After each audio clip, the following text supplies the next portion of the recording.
കരസേനാ മേധാവിയായി ജനറൽ ധീരജ് സേത്ത് ചുമതലയേറ്റു.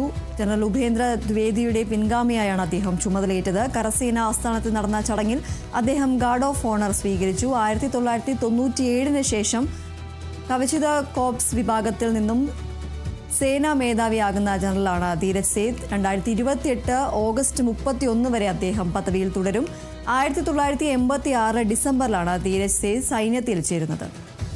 സേനയുടെ സദേൺ കമാൻഡിനെയും സൗത്ത് വെസ്റ്റേൺ കമാൻഡിനെയും നയിച്ച പരിചയ സമ്പത്തുമായാണ് ധീരജ് സേത്ത് സൈന്യത്തിന്റെ തലപ്പത്തെത്തുന്നത്. ചടങ്ങിൽ മുതിർന്ന സൈനിക ഉദ്യോഗസ്ഥർ പങ്കെടുത്തു.